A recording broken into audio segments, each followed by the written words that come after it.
Nora Wren Keane, 34-year-old wife of Ross Keane, stood near the glass wall of the private signing room while Ross Keane, 37-year-old husband of Nora and rising corporate executive, smiled at the executives like his whole future had already been approved. Beside him stood Vera Lang, 35-year-old brand consultant and secret lover of Ross, wearing the calm smile of a woman who believed the wife had already been pushed out of the picture. Diane Keane, 63-year-old mother of Ross, sat proudly in the front row, watching Nora as if the room had finally agreed with her private opinion. Nora no longer belonged beside her son. Ross leaned close enough for Nora to hear, but loud enough for others to catch the cruelty. "I told you not to come," he said. "Some people don't fit the image of success." No one defended her, not the executives, not the legal staff, not the invited media watching through the glass. No one asked why Nora's hands trembled around the leather folder she held against her chest. No one knew that 3 nights earlier, Ross had forced her out of the company residence in the rain after mocking the weight she had gained from fertility treatments, stress, and months of helping him prepare for this same deal. To Ross, she was the tired wife who no longer matched his new image. To Vera, she was the old problem already removed. Diane, she was the woman who had held Ross back for too long. But what none of them knew was that Nora had been born Nora Wren, daughter of the private family behind Renfield Holdings, a quiet $100 million empire built through logistics, food distribution, commercial property, and investment financing. And WF Legacy Capital, the private investment group Ross believed would make him untouchable, was not just another investor. It was Renfield's investment arm. The deal Ross called his biggest achievement had been standing on Nora's family name the entire time. Ross laughed under his breath, reached for the signing pen, and whispered, "Don't embarrass me today." Then Gordon Vail, 58-year-old chairman of WF Legacy Capital, turned the final approval page toward him. Printed at the bottom was the name Ross had never cared enough to understand: Nora Wren, voting representative, Renfield Holdings Trust. Ross's hand froze above the pen. This is not just a story about a husband who rejected his wife after her body changed. It is about what happens when a man throws away the woman holding the truth, the proof, and the power behind his dream. Dear viewers, if you believe quiet women should never be mistaken for weak women, subscribe now and comment where you're watching from. Ross Keane was one sentence away from damaging the biggest deal of his life. The projector glowed against the far wall of Nolan Strategic Group's training hall, throwing his face across a slide filled with numbers, market promises, and a growth chart he had practiced 12 times without fully understanding why it felt wrong. Most of the staff had already gone home. Only a few tired employees remained near the back, stacking folders, collecting empty paper cups, and pretending not to listen. At the front stood Ross Keane, 37, a rising corporate executive at Nolan Strategic Group and Nora's husband. He wore a dark suit that looked more confident than he felt. His jaw was tight. His hand gripped the presentation remote like it was the only thing keeping him steady. In the last row sat Nora Wren Keane, 34, Ross's wife, and the quiet woman who had shaped his career from behind the scenes for years. She wore a simple gray blazer, her hair pulled back loosely, a pen in her hand, and Ross's printed pitch deck spread across her lap. Red circles and small handwritten notes covered almost every page. Ross pointed at the screen and said, "Our growth strategy depends on aggressive market capture." Nora's pen stopped. The sentence hung in the room like a warning. "Don't say aggressive," she said gently. Ross turned toward her, irritated but careful because one junior analyst was still close enough to hear. "What?" Nora lifted the page. "WF Legacy won't like that phrase. Say controlled expansion through retention. They invest in stable operators, not executives trying to sound fearless." One of the staff members paused with a tray of coffee cups. Ross's smile tightened. "How would you know what WF Legacy likes?" Nora looked at the glowing WF Legacy Capital logo on the screen.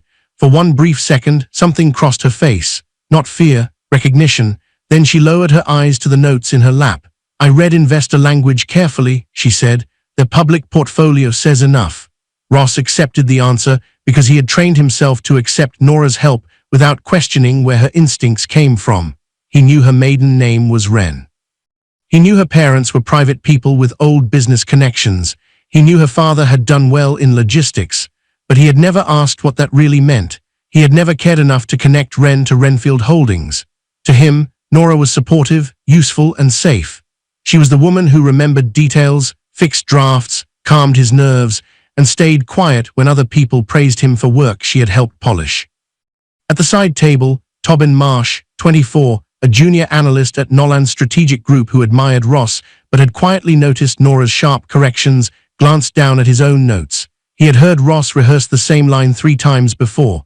None of the earlier versions had sounded stable. Nora's correction did. Ross cleared his throat and faced the screen again. Our growth strategy depends on controlled expansion through retention. This time, the sentence landed cleanly. Nora gave a small nod.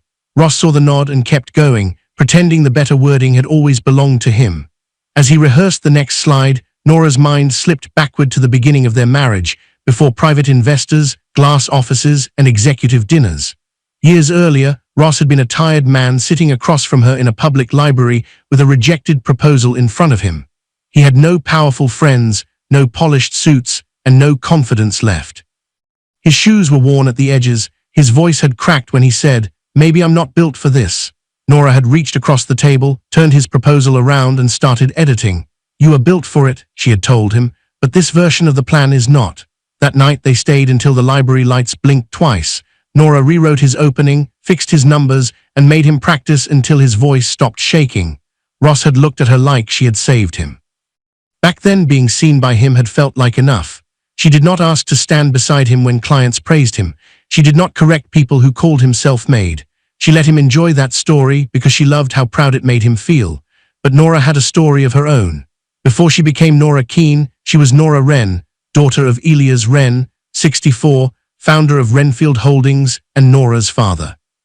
Elias had built a $100 million private family empire through freight logistics, food distribution, commercial warehouses, real estate leases, and quiet financing for mid-sized companies. Nora's mother, Ruth Wren, 61, Nora's mother and the careful protector of the family's privacy, had taught her early that wealth announced too loudly became a target. The Wren family did not chase magazine covers. They did not put their names on buildings unless there was a legal reason. Their money moved through holding companies, attorneys, trusts, and private investment arms. One of those investment arms was WF Legacy Capital. Ross did not know that. Nora had made sure he did not know because she wanted one part of her life to be chosen without the weight of her family's money attached to it. She had learned that caution when she was 16, standing beside Elias at a charity dinner in a dress Ruth had chosen for her. An older guest had smiled too sweetly and said to Elias, "Your daughter will never know if a man loves her or the Wren name." Nora had pretended not to hear, but she heard. She carried that sentence into adulthood. She carried it into dating. She carried it into marriage. So when Ross loved her, or seemed to love her, without knowing the full reach of Renfield Holdings, Nora believed she had finally found something real. At the front of the hall, Ross moved to the next slide. Nora's eyes sharpened. There it was, a risk model, her risk model.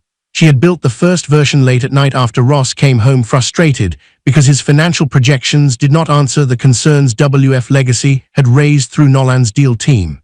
Nora had used public filings, industry reports, supplier data, and the kind of practical business knowledge she had absorbed from listening to Elias discuss markets over family dinners. She had handed Ross the revised model and said, "Use this as a base. Don't overstate the upside. WF will trust you more if you show where the risk is controlled." Now the slide read, "Developed by Ross Keane and Nolan's strategic group." Nora stared at the words. For a second, pain pressed against her chest. Not loud pain, not shocking pain, the familiar kind. The kind that came from being erased one useful favor at a time. She did not confront him, not yet. She only leaned forward and corrected a number in the margin. Ross finished the rehearsal with Nora's better line and stronger numbers. Tobin looked up, impressed.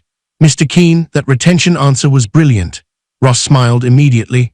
"Thank you," he said. Nora watched him take the praise. Her phone buzzed in her lap. The message was from Malcolm Greer, 52, the Wren family attorney and Nora's trusted legal advisor, a careful man who had protected Renfield's private structures for almost 20 years. "Your father asked again whether Ross knows WF Legacy is connected to Renfield. Final stage review is moving faster than expected." Nora's fingers stayed still for a moment. Then she typed, "Not yet. Please keep my name out of the visible file unless legally required." She looked up. Ross was standing near the dark window now, practicing his handshake in his own reflection. He adjusted his cuffs like a man already imagining photographs. Then his laptop chimed. A new email appeared on the projector. WF Legacy Capital has approved final stage negotiations. Ross froze. Then he laughed with relief, rushed down the aisle and grabbed Nora by both shoulders. "We did it," he said. Nora smiled because he expected her to, but her eyes stayed on the WF logo glowing behind him, because Ross thought the door had opened for him. Nora knew someone from her side of the family was holding the key. And because Ross never asked who had built the door, he never saw how close he was to losing the woman who could open it. The first thing Vera Lang did was erase Nora from the wall, not with a speech, not with an insult, with a black marker. Inside Nolan Strategic Group's glass-walled media room, Ross stood under bright white lights while a camera pointed at his face. Clothing racks lined one side of the room. A whiteboard carried words like trust, discipline, power, and legacy. On the table were printed photographs Nora had brought that morning. Ross at his first office opening, Ross shaking hands with early clients, Ross and Nora smiling beside a cheap banner from the year Nolan almost folded but survived. Vera Lang, 35, a brand consultant hired by Nolan Strategic Group to prepare Ross for the WF Legacy signing, stood over the photographs like a judge, deciding which memories deserved to exist. She picked up the photo of Ross and Nora from the early office opening. Then she crossed Nora out with one smooth black line. Nora's breath caught. Ross saw it happen. He did not stop her. Vera looked up as if nothing serious had happened. "The story is too crowded." Nora stared at the black line through her own face. Ross cleared his throat. "Vera is shaping the message." "The message?" Nora asked quietly. Vera set the photo down. "Ross is about to stand in front of private investors. They need to see certainty, not dependency." The room went still. Ross shifted his weight, uncomfortable but not protective. That hurt more than the marker. Vera turned back to him, studying his posture, his jaw, and his nervous hands. She did not look like a woman trying to flirt. She looked like a surgeon looking for a weakness she could cut open. "Your numbers are strong," she said, "but your image is unfinished." Ross frowned. "Unfinished how?" Vera stepped closer, lowering her voice just enough to make the words feel personal. "You still look like a man who remembers being overlooked." The sentence hit Ross harder than any insult. Nora saw it immediately. His shoulders tightened. His eyes changed. Vera had found the old wound. For a moment, Ross was no longer an executive under bright lights. He was a teenage boy standing in front of a bathroom mirror while his mother fixed his collar before a school award dinner. In that memory, Diane Keane, Ross's mother, had leaned close and said, "People don't respect goodness, Ross. They respect presentation. Walk in like you belong or they'll treat you like you don't." Ross had never forgotten it. He had spent his whole life trying to look like someone no one could ignore. Vera saw that hunger in him and fed it. WF Legacy will not only invest in the company, Vera said, they will invest in the image of leadership, stability, control. A man who looks like the future. Then her eyes moved to Nora, only for a second, but Nora felt the full weight of it. Vera did not need to say Nora looked like the past. The glance said it for her. Ross looked away. That was the first warning. Vera asked Nora for more personal photos to support Ross's executive origin story. Nora gave her a small folder she had prepared carefully, wedding photos, early business events, a picture of Ross smiling outside the public library where they had once rebuilt his first failed proposal. Vera rejected almost all of them. Too sentimental, too domestic, too modest. She placed the wedding photo aside like it had no value. Nora kept her voice steady. "Those photos show where he started." Vera smiled. "Investors do not need to see where he started. They need to believe where he is going."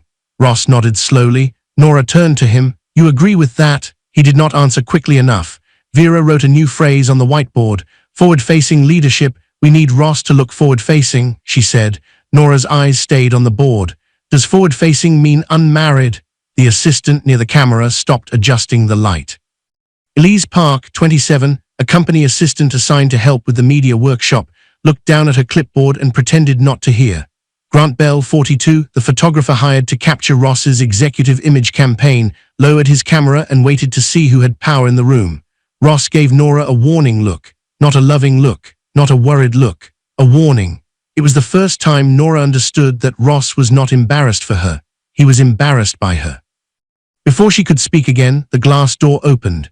Diane Keane, 63, Ross's mother and Nora's mother-in-law, entered with a garment bag over one arm. She was dressed sharply, with pearls at her throat and pride written across her face. "My son should not be photographed in anything wrinkled," Diane said. She kissed Ross on the cheek, then looked Nora up and down. Her gaze paused at Nora's waist, her tired face, and the softness her body had carried over the past year. "You look tired, dear," Diane said. "Big moments require discipline." Nora swallowed. Her weight gain had not come from carelessness. It had come from months of fertility treatments, hormone changes, stress, medical appointments, and late nights helping Ross prepare for the very opportunity now being used to push her aside. Ross knew about the injections. He knew about the appointments. He knew about the evenings Nora sat in the car outside the clinic because she needed 5 minutes before she could drive home and be strong again. But he said nothing. Vera noticed his silence. That was when she knew Nora was unprotected. During the camera test, Vera stepped beside Ross and adjusted his sleeve. Her fingers lingered just long enough for the room to notice, but not long enough for Ross to have to explain it. Grant looked through the lens and gave a light laugh. "You two frame well together." Ross laughed too. Nora did not. Vera stepped away slowly, leaving the image in everyone's mind before she moved. Later, while Ross changed jackets, Nora noticed Vera's tablet sitting open on the conference table. The screen showed a draft headline, "Ross Keane, the face of a new corporate era." Below it was a section labeled, "Personal Positioning." Nora leaned closer. One line made her blood go cold. "Avoid visual contrast. Limit spouse presence." Nora took out her phone and photographed the screen. She did not yet know this quiet photo would one day matter to an attorney.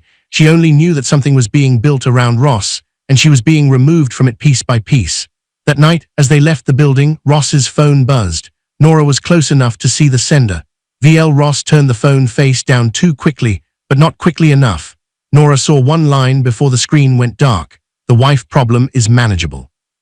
Ross kept walking like nothing had happened, but Nora slowed behind him, feeling the first cold shadow of what was coming. By the time they reached the elevator, Ross was already talking about tomorrow's legal review. Nora looked at his reflection in the metal doors and realized Vera had not created his cruelty. She had only given it professional language. Vera was wearing Ross's jacket when Nora found them. The executive condo door had barely closed behind Nora when she heard laughter from the bedroom hallway. Not the polite laugh Ross used with clients. Not the careful laugh he used when he wanted people to think he was in control. This was soft, private, familiar in a way that made Nora's stomach twist. The condo was not their marital home. It was a temporary company residence leased through Nolan Strategic Group for the week of the WF Legacy signing, a polished place near the office where Ross said he needed to stay so he could focus. Nora had stayed there with him because she had been helping him prepare late into the night. Now the lights were warm.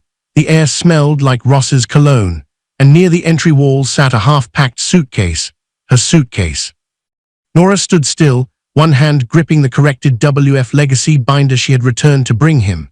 She had only come back because she noticed he had left the final legal review version in her car. Tomorrow's meeting with Nolan's attorneys depended on those corrections. She had wanted to help him one more time. Then she heard Vera's voice. "Ross, stop. Someone might." Then came another laugh. Nora walked down the hallway slowly. The bedroom door was open just enough. Ross stood near the doorway with his hand on Vera's waist. Vera had his spare suit jacket over her shoulders, the same dark jacket Nora had picked up from the cleaners 2 days earlier. Vera leaned close to him, comfortable enough to look at home. Nora did not scream. She did not drop the binder. She simply said, "Ross." The room froze. Ross turned first. For 1 second, his face showed surprise. Then it changed into irritation, as if Nora had walked into a meeting she had not been invited to. Vera stepped back, but only a little. She did not look ashamed. She stood close enough to Ross to make a point. Nora looked at her husband. "How long?" Ross rubbed his forehead. "Don't do this tonight." "How long?" Nora asked again. Before Ross could answer, Diane appeared from the living room. She was dressed neatly, her pearls shining under the condo lights, her face calm in a way that made Nora's stomach turn. Diane already knew. Near the door stood Marta Ellis, 49, the part-time housekeeper assigned by Nolan Strategic Group to maintain the executive condo during the signing week. She held a folded sweater in her hands and stared at the floor, embarrassed to be trapped inside a private humiliation. Beside Marta were 2 suitcases. One was filled with Nora's clothes, folded without care. The other held pieces of her life, framed photos, medical papers, a worn scarf, and the small notebook where she had written appointment dates for the fertility treatments Ross once promised to attend with her. Nora stared at the suitcases. Then she looked at Diane. "You packed my things?" Diane's mouth tightened. "Ross needs peace before the signing. You have made this place heavy, heavy." The word hit Nora harder than Diane knew. Ross stepped forward. "I didn't want it to happen like this." Nora turned to him slowly. "With her here," Vera answered before Ross could. "Ross has outgrown the version of himself you keep trying to hold on to." Nora looked at Vera, then back at Ross. "You let her speak to me in a home I have been staying in with my husband?" Ross's face hardened. "This is a company residence, Nora. It was assigned to me. After tomorrow, everything changes." For a moment, the room became silent except for rain tapping against the windows. Nora looked around the condo. The leather chairs, the glass table, the rented art Ross said made him look successful when executives stopped by. None of it had ever mattered to her. She had only cared that Ross came home to her. Now even that had been turned into a business decision. Ross took a breath, and his voice became colder. "You don't fit the life I'm building anymore." Nora's fingers tightened around the binder. "Because I gained weight?" Ross looked away, then back at her, angry that she had forced the ugly truth into the room. "Yes, Nora, because you changed. You look tired all the time. When people see you beside me, they don't see power. They see a man dragging his old life into his new one." Vera watched. Diane watched. Marta quietly wiped her eyes but said nothing. Then Ross said the words that would never leave Nora. "You are bad for my new image." The room went still. For a second, Nora was not in the condo anymore. She was in a doctor's office 2 years earlier, sitting on thin paper, her hands shaking after another hard appointment. Ross had held her hand that day. He had kissed her knuckles and whispered, "I don't care what happens to your body, I just want us." Back then, she believed him. Now the same man could barely look at her with kindness. Nora's voice was low when she asked, "Was I only beautiful to you when I was useful?" Ross said nothing. That silence answered everything. Vera moved closer to him. "She's trying to make you feel guilty before the most important day of your life." Ross looked at Vera, then at Nora, and chose the woman who made his cruelty feel justified. He opened the front door. Outside stood Caleb Rusk, 45, the building security guard assigned to the executive condo, looking deeply uncomfortable. Diane must have called him before Nora arrived. She must have told him Nora was causing trouble. But Nora had not raised her voice. Caleb looked at the suitcases, then at Nora. "Ma'am, I'm sorry, I was told there was a disturbance." Nora almost laughed. A disturbance. That was what they had reduced her heartbreak to. She looked at Ross, Vera in his jacket, Diane beside her packed life, and the security guard waiting like she was the problem. For one burning second, she almost told him, "WF Legacy is my family. Deal you worship belongs to the people whose name I was born with." But she stopped, because if Ross knew now, he would not apologize to his wife. He would apologize to the money, so Nora let him think she was small. Ross said, "Don't come tomorrow, don't embarrass me." Nora lifted her suitcase handle. Her face was wet, but her voice was steady. "No, Ross, tomorrow you'll do that yourself." She walked into the rain. A black private car pulled up before she reached the curb, not a rideshare. Not a taxi. The driver stepped out with an umbrella and bowed his head. "Mrs. Renkeen," he said softly, "your mother sent me." Nora climbed into the back seat, shaking from cold and betrayal. Ruth's voice came through the phone, already waiting inside the car. "Your father wants to cancel the signing tonight." Nora looked up at the condo window. Vera's silhouette crossed Ross's bedroom. Nora removed her wedding ring and closed her hand around it. "Not yet," she said. "If we cancel tonight, he'll become the victim. Prepare the final approval page with my maiden name." Ruth was silent for 1 second, then she understood. "Nora Wren?" Nora looked at the rain sliding down the glass. "Yes," she said. "Let him see the name he never bothered to know." Behind her, the condo lights stayed bright, as if Ross still believed tomorrow belonged to him. The first thing Elias Wren saw was his daughter's suitcase, not Nora's face, not her wet hair. Not even the rainwater dripping from the sleeves of her coat onto the polished floor of Renfield Holdings. The suitcase came first. It sat beside her like evidence from a crime scene. It was half open, badly packed, and bent at the zipper. A cracked picture frame stuck out from one side. A folded sweater hung loose from the top. A medical folder, creased at the corner, showed the name of the fertility clinic Ross had once promised never to make her face alone. Elias Wren, 64, founder of Renfield Holdings and Nora's father, stood at the end of the private hallway with his face pale from anger. Nora did not cry when she saw him. That almost broke him more. Renfield Holdings did not look like the kind of place that controlled $100 million empire. There were no gold statues, no loud trophies, and no giant portraits of Elias pretending to be a king. The office was quiet, old, and heavy with history. Dark wood, soft lights. Framed black and white photographs of delivery trucks, warehouse doors, and the first small freight office Elias had opened 40 years ago. Power lived there, but it did not shout. Nora walked into the conference room with Rain still on her coat. Ruth Wren, 61, Nora's mother and the quiet protector of the Wren family's privacy, rose first. She crossed the room and wrapped her arms around Nora with the careful strength of a mother trying not to fall apart. Elias stayed where he was, both hands pressed against the back of a chair, because if he moved too quickly, his anger might speak before his love did. Malcolm Greer, 52, the Wren family attorney and Nora's trusted legal advisor, was already seated at the table with 2 folders in front of him. Nora looked at them. One folder read, Domestic Legal Protection, the other read, WF Legacy Due Diligence Review. For the first time that night, her face changed. Not fear, understanding, because this was not just about a marriage anymore. This was about the door Ross thought he was about to walk through. Elias finally spoke. His voice was low. He threw you out? Nora looked down at the suitcase. Diane packed my things. Vera was wearing his jacket. Ross said I was bad for his new image. Ruth closed her eyes. Elias turned away, his jaw tight. For a moment, Nora was not 34 years old. She was 16 again, standing beside her father at a charity dinner, hearing a man say with a smile, "Your daughter will never know if someone loves her or the Wren name." Back then, she had hated that sentence. She had hated the way it made love sound impossible. So when Ross loved her without knowing the full truth, she believed she had beaten that curse. She had not told him Renfield Holdings was her family's company. She had not told him Elias' first freight truck had become a private empire that owned warehouses, food routes, commercial buildings, and investment arms. She had not told him WF Legacy Capital was one of those arms. She wanted to be Nora first, not Renfield money, not Elias Wren's daughter, not a signature inside a trust, just Nora. Malcolm opened the second folder. Nora, he said carefully, your husband's behavior is personally cruel, but if Renfield acts through the deal, we need business grounds. Elias snapped, business grounds? The man humiliated my daughter.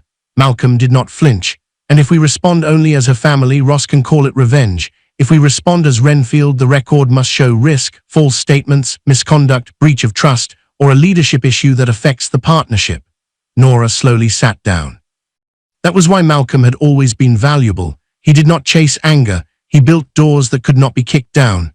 I don't want revenge because he hurt me, Nora said. Her voice was quiet, but everyone heard the steel under it. Malcolm nodded. Then we document whether he is fit to lead a reputation-sensitive partnership. He slid a page toward her. The investigation had already begun before Nora arrived. Not because the Wrens had been spying on her marriage, but because WF Legacy's final review had raised small concerns. Vera's name appeared too often in materials she should not control. Ross's leadership statement had been edited more than once. Some consultant expenses did not match their descriptions. A risk model had unusual metadata attached to older drafts. Now Nora's phone, photographs, and memories could connect the missing pieces. She gave Malcolm the picture she had taken of Vera's tablet. Avoid visual contrast. Limit spouse presence. She described the message she had seen on Ross's phone. The wife problem is manageable. She gave him the corrected binder Ross had forgotten in her car.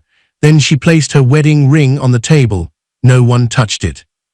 Malcolm made a note, then called in Ansel Reed, 46, a private investigator hired by Renfield to review corporate misconduct connected to major deals, and Mara Voss, 39, Renfield's compliance officer responsible for protecting confidential investment files.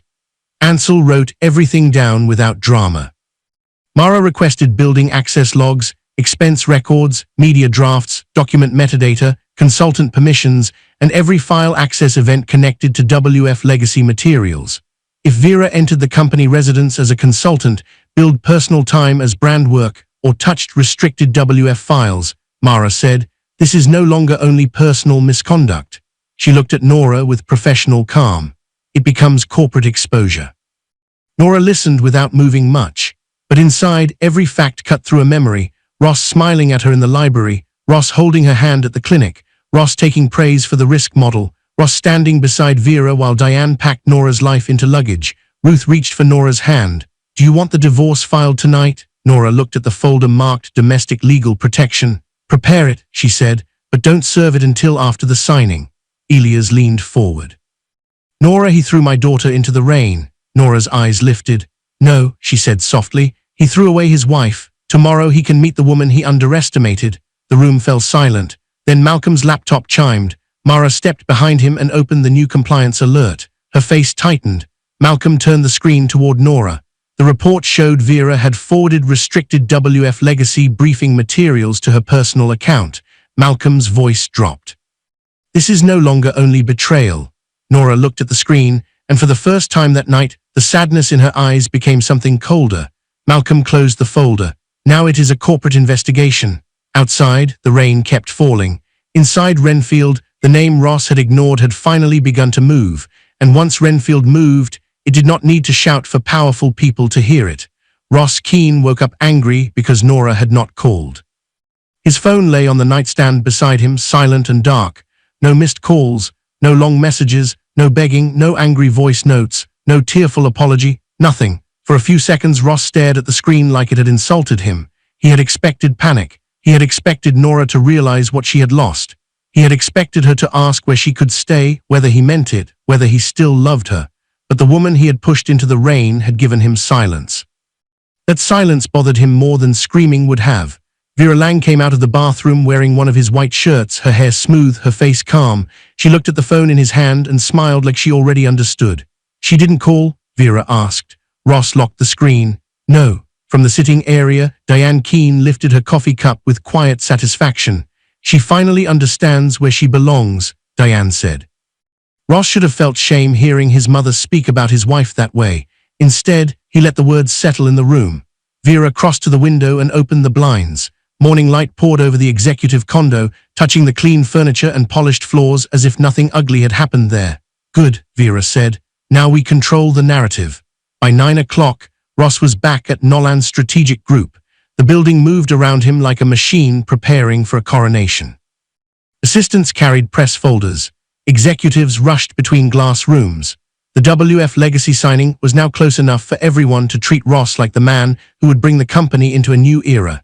Inside the PR room, Vera stood before a screen filled with revised media language. Beside her was Marla Finch, 31, the public relations coordinator at Nolan's strategic group, assigned to prepare the signing materials. Marla looked tired and nervous, as if she knew something was wrong but did not have enough power to name it. Vera clicked to the first slide. ROSSKENE, built through discipline and sacrifice. Ross nodded slowly. Vera continued. "We remove personal clutter, no wedding language, no old couple photos, no mention of Nora's early involvement." Marla glanced at Ross. "Should Mrs. Keane approve the removal of her photos from archived materials?" Vera answered before Ross could.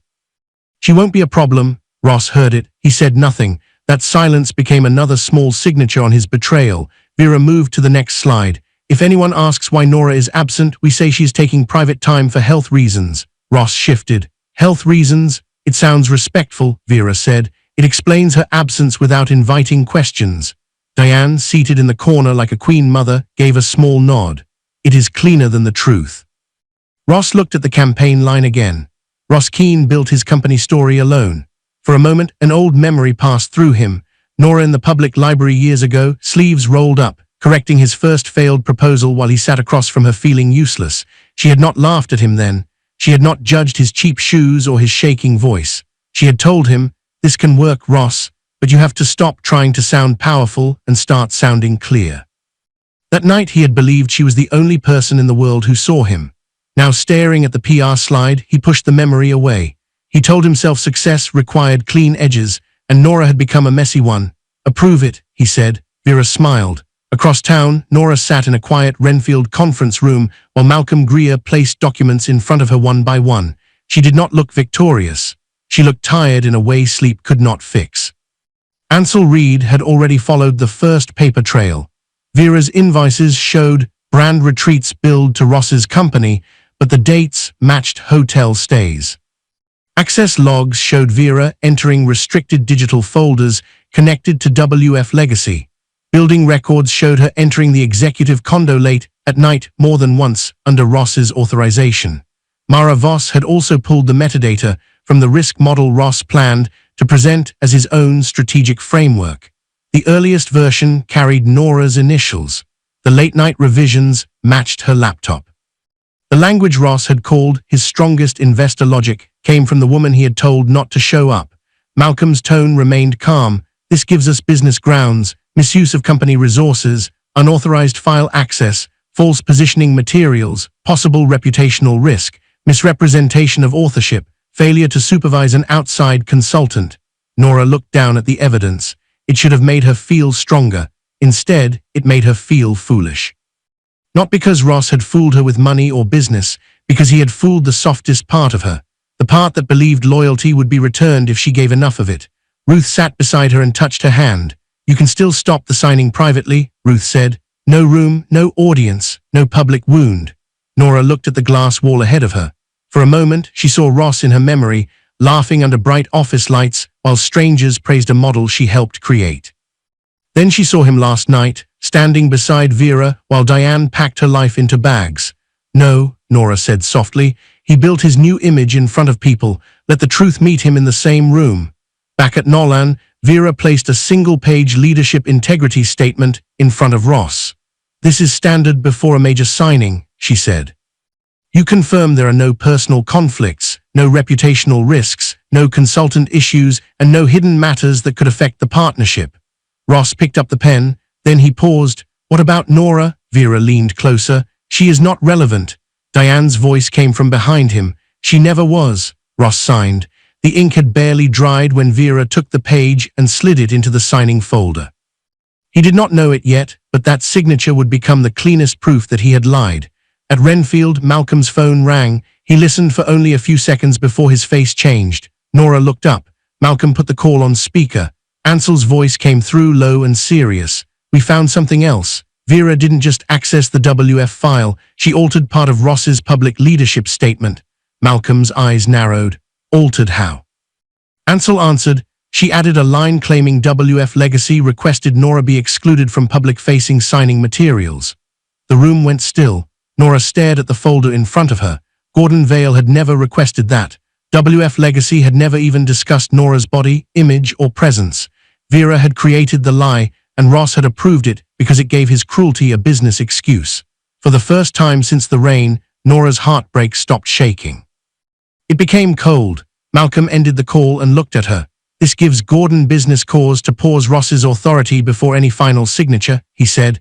"But if we move tonight, Ross may argue Renfield ambushed him without allowing the full board to witness the risk." Nora understood. Documents mattered. Witnesses mattered. Procedure mattered. That was the difference between revenge and consequence. "Then we let him walk into the room," she said. Ruth's fingers tightened around hers.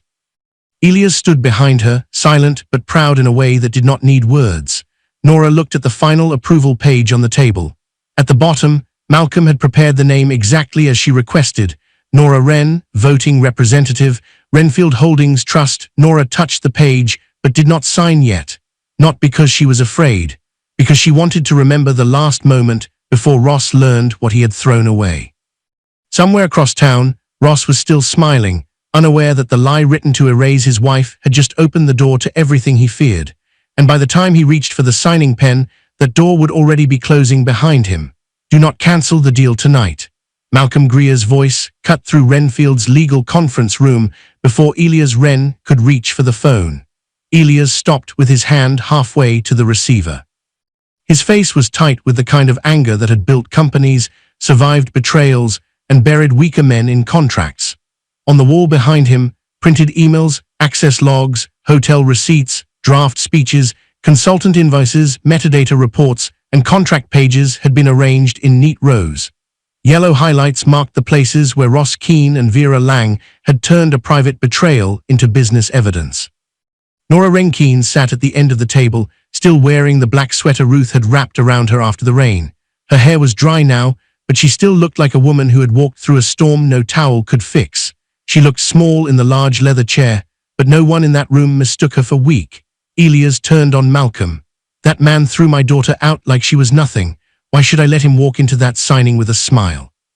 "Because," Malcolm said calmly, "if we stop him tonight, He becomes a victim in his own story. If we let him walk in tomorrow, the documents speak before he can. The room went quiet. Mara Voss stood beside the evidence board with a tablet in her hand. Ansel Reed sat near the window, sorting printed records into numbered stacks. Ruth stood behind Nora, one hand resting on her daughter's shoulder like she was holding her together by touch alone. Malcolm placed one contract page in front of Nora. "We cannot cancel a major business deal because Ross cheated, insulted you, or failed as a husband," he said. "That would look emotional, it would look personal, and men like Ross survive by calling women emotional." Nora's eyes lifted. Malcolm continued. "So we act on what can be proven." He turned to the evidence board. Unauthorized access to confidential WF legacy materials, false leadership statements. Misuse of company funds for personal hotel stays billed as brand work. Reputation risk before a public partnership. Misrepresentation of the risk model. Failure to supervise Vera Lang as an outside consultant. A consultant's false claim that WF Legacy requested Nora's exclusion. And hostile conduct that directly contradicts the leadership values Ross presented to us. Each sentence landed like a nail. Nora looked at the hotel receipts, then at the access logs. Then at the screenshot of Vera's words. "The wife problem is manageable." Her chest tightened, but she did not look away. "I don't want him ruined by gossip," Nora said. "I want him exposed by what he signed." Malcolm nodded once. "Then that is how we do it." He began laying out the plan. First, he prepared Nora's divorce petition, but kept it unserved. That protected her legally without warning Ross before the signing. Second, he issued a preservation notice to Nolan's strategic group. No emails, access logs, invoice records, consultant files, media drafts, contract edits, or internal messages connected to WF Legacy could be deleted without legal consequences. Third, Mara prepared a report for WF Legacy's ethics committee. It would not accuse Ross of being a bad husband. It would show why Ross had become a business risk. Fourth, Ansel organized the expense trail. Vera's brand retreats matched hotel dates. Her late-night condo access matched building security records. Her personal email had received restricted briefing materials she had never been approved to hold. Fifth, Malcolm drafted a revised deal condition. Nolan's strategic group could still be considered for partnership, but Ross himself would be removed from leadership authority before any final signing could proceed. That mattered. Nora did not want to destroy innocent employees because Ross had destroyed her trust. Nolan had analysts, assistants, clerks, account managers, and people with families who had done nothing wrong.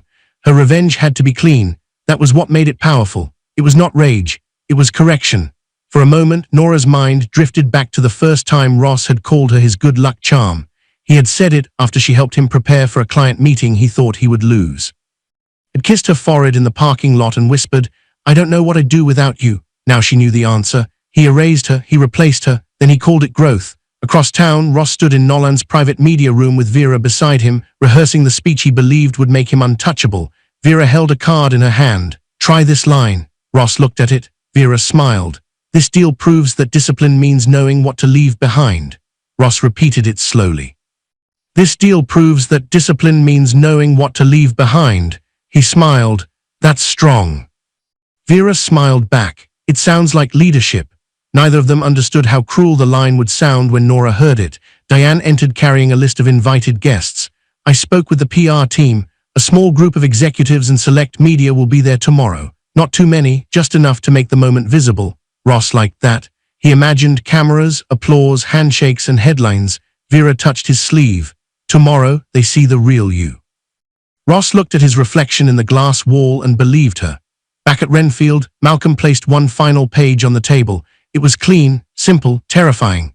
At the top it read, "Final approval authorization." Below that, Nora Wren, voting representative, Renfield Holdings Trust. Nora stared at her maiden name.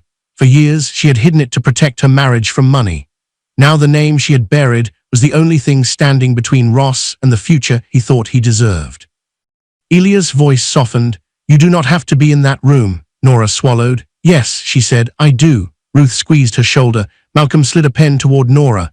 "Once this page enters the signing packet, Ross will know WF Legacy was connected to Renfield. He will know you had authority the whole time."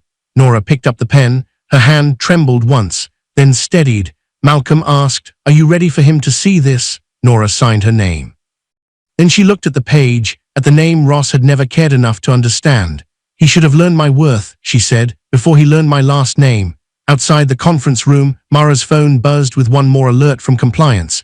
Her face changed before she even spoke. Nora looked up. Mara turned the tablet toward Malcolm. Vera just ignored the authorization notice for the forwarded WF legacy materials. Malcolm's expression hardened. Good, he said quietly. Then tomorrow, when she claims it was a mistake, we show she was warned. Nora looked at the signed approval page. The trap was no longer emotional. It was procedural, and that meant Ross could not escape it by calling her hurt. Vera Lang saw the warning and dismissed it. The message appeared on her phone while laughter filled the private dining room. The sender was Renfield Compliance. The subject line was simple. Final notice.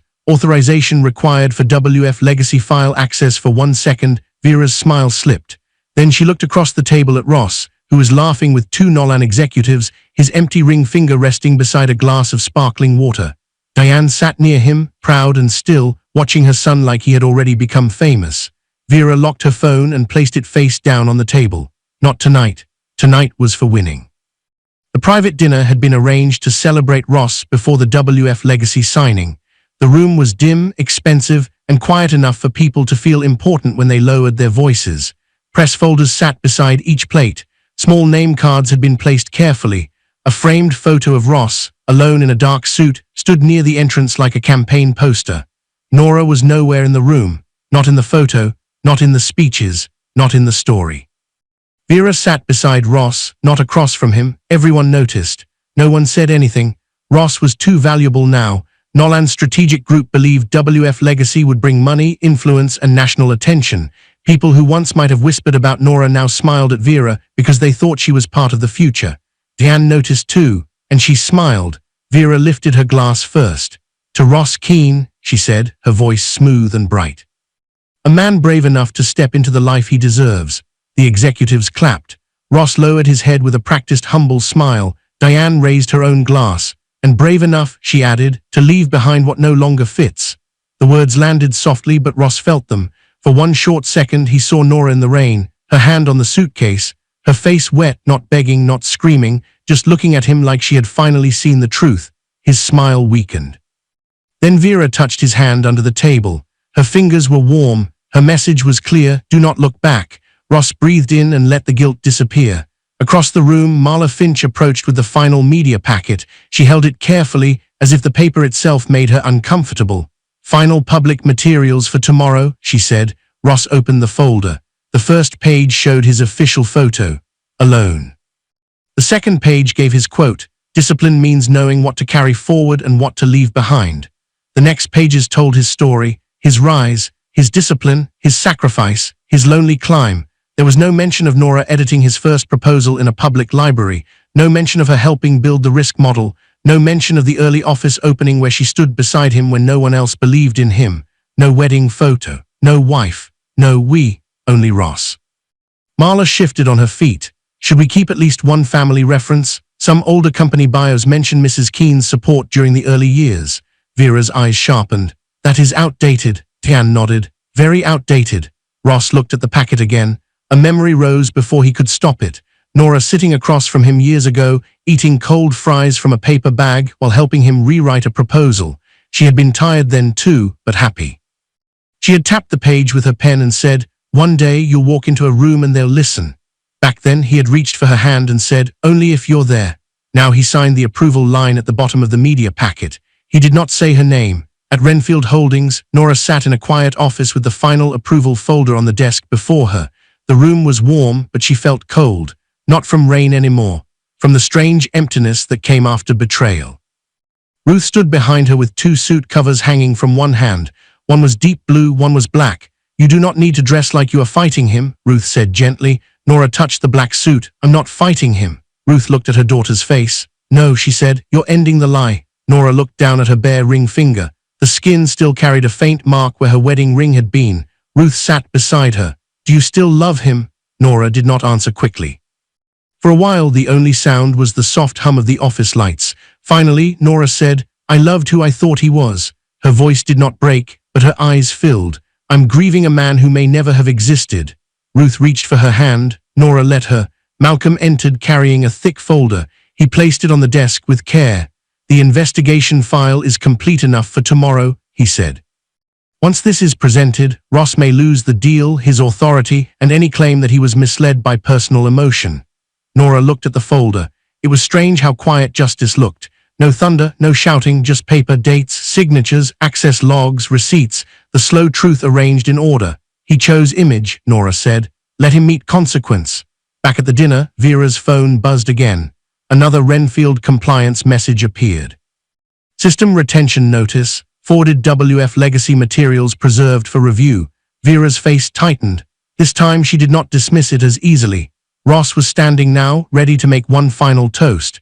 She looked from the phone to him, then back to the table full of smiling executives. If she warned Ross, he might panic. If she stayed quiet, maybe tomorrow would still go their way. So Vera locked the phone. That was her mistake. Ross lifted his glass, smiling at the room full of people who believed his story. "Tomorrow," he said, "everything I worked for becomes real." Everyone clapped. At Renfield, Nora closed the final approval folder.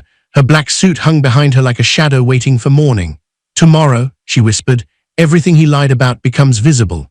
And somewhere between Ross's applause and Nora's silence, the night began counting down to the door he would never see closing. Ross Keane's hand was already reaching for the signing pen when the boardroom doors opened. The room was full of glass, cameras, quiet money, and people waiting to watch him become important. Executives sat along both sides of the long table. Legal teams had their folders stacked in perfect lines.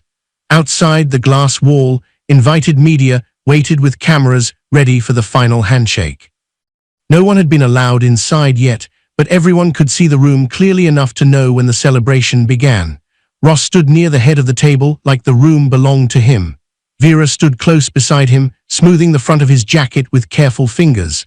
Diane sat in the front row, chin lifted, proud and satisfied. "Perfect," Diane whispered. Ross heard it and smiled. He was wearing the dark suit Nora had once helped him choose. Years ago, before he knew how to dress for rooms like this, Nora had stood beside him in a store and said, "This one makes you look calm, even when you're nervous." He had laughed then and said, "That's why I need you." Now he wore that same kind of suit to sign a deal after throwing her into the rain, and he did not feel the weight of it. Not yet.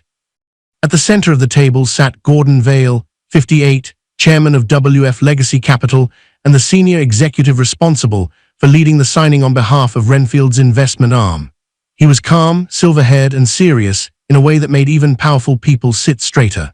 Beside him sat Harlan Pike, 55, Nolan Strategic Group's general counsel, a cautious company lawyer whose job was to protect Nolan from any mistake that could turn into litigation. Gordon welcomed everyone, then invited Ross to speak before the signing. Ross stepped forward. The room quieted. He looked at the cameras outside the glass and felt the dream opening in front of him. "This partnership," Ross began, "is about discipline, vision, and knowing what belongs in the future." Outside the boardroom, Nora stopped walking. She stood in the hallway with Malcolm beside her, wearing the simple black suit Ruth had helped her choose. No dramatic jewelry, no wedding ring. No visible anger, just a leather folder held against her chest. Ross's words reached her through the slightly open door. "Knowing what belongs in the future." Her throat tightened. It was the polished version of the cruelty he had used against her. He had taken the same idea that broke her heart and dressed it in corporate language. For a second, Nora was back in the rain, suitcase in hand, Vera's shadow in the bedroom window, Ross saying she was bad for his new image. Malcolm glanced at her. "Are you ready?" Nora breathed slowly. "No," she said, "but I'm going in." Inside, Ross finished his short speech to soft applause. Vera touched his arm, smiling like she had helped create a king. Diane's eyes shone with pride. Gordon waited until the applause faded. "Before signatures are placed," he said, "WF Legacy requires final confirmation from the Renfield Holdings Trust representative." Ross's smile weakened. He leaned slightly toward Vera. "Renfield. I thought this was WF Legacy." Vera's smile stayed fixed, but her eyes flickered. "Probably the parent entity. Stay composed." Ross nodded, but unease moved through him. Gordon turned toward the doors. "Please bring in the representative." The doors opened fully. Nora entered. The room changed before anyone spoke. Ross's face hardened first. He thought she had come to shame him, beg him, or cause a scene. His eyes moved from her black suit to the folder in her hand, then to Malcolm walking beside her. He stepped toward her, still arrogant enough to believe the room would side with him. I told you not to come, Ross said, his voice low but sharp enough for the front row to hear. Some people don't fit the image of success. The words landed exactly where he wanted them to, on Nora, but they spread farther than he expected. Harlan Pike looked up from his folder. One of the WF attorneys stopped writing. The invited media behind the glass shifted closer, sensing tension even if they could not hear every word. Ross leaned nearer and whispered, "Don't embarrass me today." Nora did not answer. That silence was stronger than any insult. Vera's smile thinned. Diane sat up straight, confused and offended at the same time. Gordon stood. "Mr. Keene," he said, "I believe you know Mrs. Nora Wren." Ross blinked. The name landed strangely. "Wren," he said. Nora looked at him with calm eyes. Not cold, not cruel, calm. Gordon continued. "Nora is the voting representative of the Renfield Holdings Trust. WF Legacy Capital is a Renfield investment arm."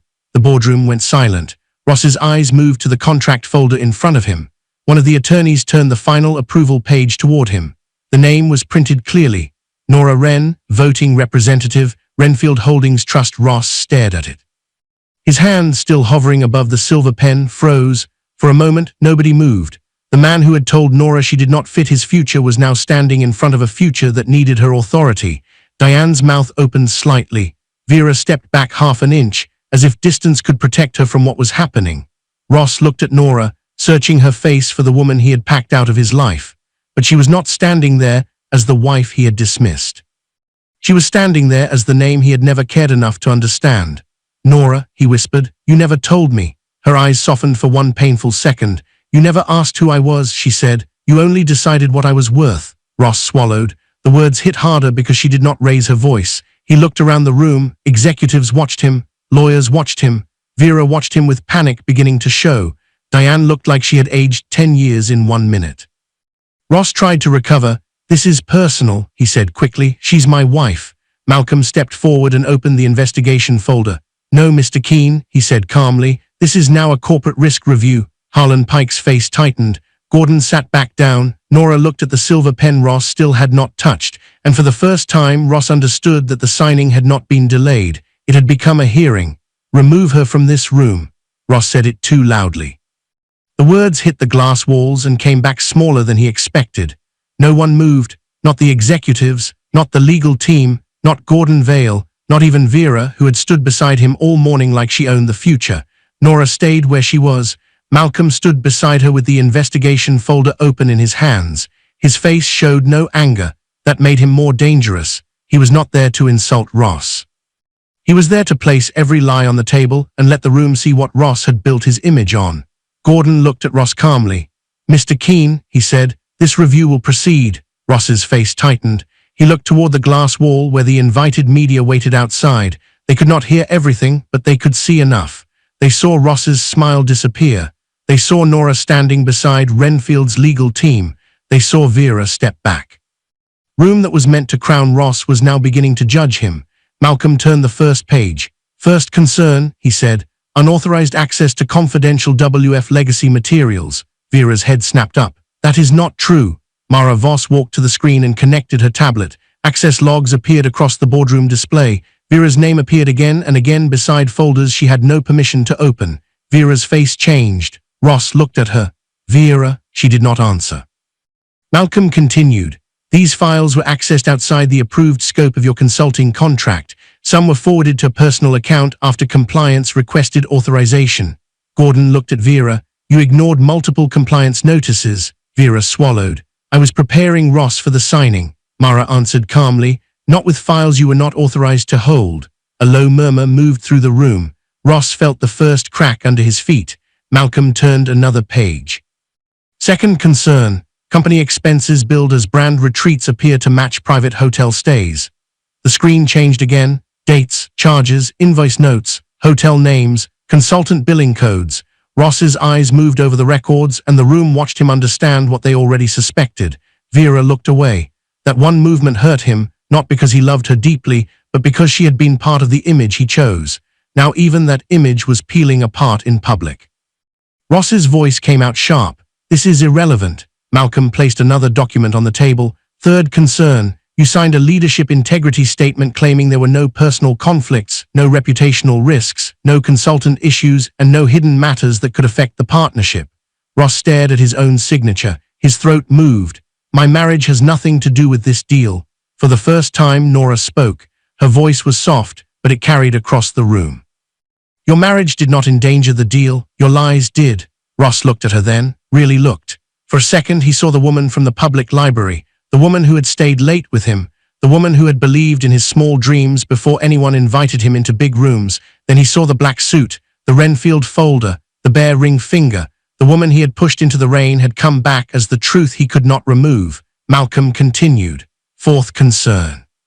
PR materials falsely claimed WF Legacy requested Mrs. Wren be excluded from public-facing events. Gordon's expression hardened.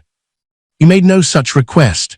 Vera's face drained of color. Ross turned toward her. You told me that came from WF. Vera's voice shook. You approved the materials.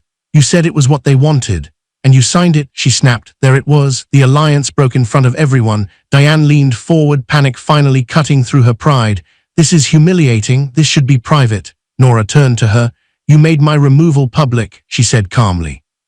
Correction can be witnessed. Diane had no answer. Malcolm moved to the fifth concern. The risk model presented as Ross Keene's strategic framework contains draft history and metadata showing Nora Wren's authorship and revisions. The screen displayed file history, Nora's initials, time stamps, edits made late at night, notes written before Ross ever showed the model to executives. Ross tried to recover. She helped me as my wife. Malcolm looked at him. And you erased her as your source.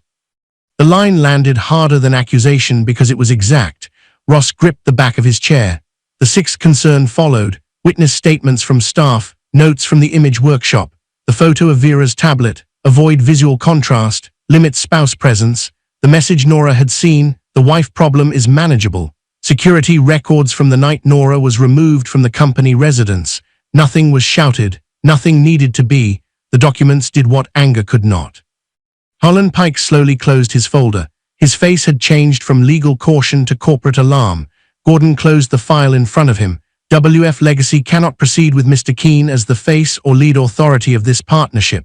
Ross stood too fast. You can't do this. The deal needs me. Gordon's reply was quiet. The company may still qualify. You do not. Ross looked around the room, searching for someone who would defend him. The executives avoided his eyes. Diane looked sick. Vera stepped farther away, already saving herself. Then Gordon addressed the legal team. Freeze Ms. Lang's invoices pending review. Remove her from all WF-related work. Prepare a revised structure without Mr. Keene in leadership authority. Until then, no signature will be placed. Vera's mouth opened. You cannot ruin my career over this. Mara replied. Your own access records did that. Ross turned on Vera. You said you had it handled. Vera glared at him. You wanted Nora gone before I ever wrote it down. The silence after that was brutal. Diane turned toward Nora, her pride gone. Nora, she whispered, we are family. Nora looked at her with tired eyes. No, family does not pack a woman's pain into a suitcase. That ended it. Nora picked up her folder and walked out of the boardroom. Malcolm followed. The glass doors opened, and the media outside raised their cameras, sensing the victory photo had become something else. Ross hurried after her into the hallway. Nora, wait, he said, his voice breaking. I didn't know who you were. She stopped. For 1 second it seemed like her heart might remember him before her pain did. Then she turned. That was never the problem, Ross, she said. The problem is who you became when you thought I was nobody. Behind him, the boardroom doors began to close. For the first time all morning, Ross was the one left outside. Ross Keene lost the deal before the week ended. Not in a loud way, not with police at the door, not with cameras chasing him down the hallway. That would have been easier for him, because then he could have called himself a victim. Instead, he lost it through emails, board votes, legal notices, revised authority documents, and quiet decisions made in rooms where no one cared how handsome his media photo looked. By Monday morning, Nolan's Strategic Group's board removed him from the WF Legacy deal team. By noon, his promotion was frozen. By evening, the executive condo was no longer assigned to him. The same company that had once treated him like its future now treated him like a risk file. His new image did not collapse in one dramatic explosion. It expired. Vera Lang's fall came faster. Her consulting contract was terminated after Renfield's compliance team confirmed unauthorized file access improper forwarding of restricted materials, questionable billing, and document manipulation. Her invoices were frozen. Her name was removed from every signing document. The woman who had sold control for a living lost control of her own story. Ross tried calling her that night. She did not answer. Diane called Nora 7 times. Nora did not answer either. There was no satisfaction in ignoring them, only peace, small, fragile peace, but peace all the same. In Malcolm Greer's office, Nora sat across from him while he placed the divorce petition in front of her. Ruth sat beside Nora. Elias stood near the window, his hands folded behind his back, quiet but watchful. Malcolm did not make the filing cruel. Nora had refused that. The petition included forced removal from the company residence, emotional cruelty, mishandling of her personal property, Ross's attempt to erase her contribution to the risk model, and the financial misconduct connected to Vera's presence in the residence and company expenses. It also requested the return of Nora's personal belongings and formal acknowledgement that Ross had used materials she helped create. Nora did not ask to ruin him in the divorce. She asked to be separated from the lie. Malcolm looked at her over the papers. "Are you sure this is all you want?" Nora looked down at her bare finger. "No," she said softly, "it is not all I wanted." The room became still. "I wanted a husband who remembered me before the applause," she continued, "but this is all I will ask from him now." Ruth reached for her hand. Elias turned away, blinking once. For the first time since the signing, Nora let herself feel the sadness without fighting it. Winning had not erased the years. It had not erased the library nights, the cheap dinners, the whispered promises, or the doctor's office where Ross once held her hand like he meant forever. Justice did not make love disappear. It only proved love had not been enough to save a man who worshipped himself more. 2 days later, flowers arrived at Renfield Holdings. White roses. The card read, "Nora, I am sorry. I loved you before I knew about the money." Nora read it once. Then she handed it back to the receptionist. "Return them, please." Not dramatically, not with anger, just quietly. That afternoon, Ross waited outside Renfield's private entrance. He looked smaller than he had in the boardroom. His suit was wrinkled. His eyes were tired. For once, no one stood beside him. No Vera, no Diane, no camera, no applause. When Nora stepped outside, he moved toward her. "Nora," he said, "please." She stopped, but she did not step closer. "I loved you before I knew about the money," he said. Nora looked at him sadly. "No, Ross, you loved me when I made you feel safe. You hated me when I made you look human." The words hit him like a door closing. His face broke. "I can change," he said. Nora's eyes filled, but her voice stayed steady. "You changed already. I finally believed you." She walked past him. This time, Ross did not follow. Later that evening, a box from the old condo arrived at Renfield. Nora opened it alone in her office. Inside were the things Diane had packed carelessly: a scarf, a cracked photo frame, old medical papers, and the wedding picture Vera had once tried to erase from Ross's public story. Nora lifted the photo. For a moment, she saw the man Ross used to be, or the man she had believed he was. Cheap shoes, nervous smile, his arm around her like she was his whole world. She did not tear the photo. She did not throw it away. She removed it from the broken frame and placed it in a file box marked closed. Then she found the final object at the bottom of the box. The corrected pitch notes she had written before the WF Legacy review. Her handwriting filled the margins. Those she kept, because her love may have been wasted on Ross, but her mind, her effort, and her value had never been wasted. Weeks later, Nora stood inside Renfield's event hall before a room full of women, founders, attorneys, workers, analysts, assistants, and quiet builders who had helped create success stories they were never credited for. Behind her was a sign, the Second Chair Fund. It was a Renfield-backed initiative for women whose work had been hidden behind louder names. Ruth stood near the stage and asked, "Are you ready?" Nora looked at the room. For years she had waited for someone else to introduce her. Ross, his company, his world, his future. She smiled softly. "I've been ready," she said. "I just stopped waiting for someone else to introduce me." At sunrise the next morning, Nora stood outside the Renfield building. No wedding ring, no suitcase, no rain. Her name appeared on the glass behind her. Nora Wren, voting representative, Renfield Holdings Trust. Her phone buzzed. Ross was calling. Nora looked at the screen until it went silent. Then she walked forward into the morning light, not as the woman he threw away, but as the woman he was never worthy enough to truly see. And somewhere behind those glass doors, another unsigned folder waited for her name. Dear viewers, If this story reminded you that quiet strength is still strength, subscribe now and comment where you are watching from.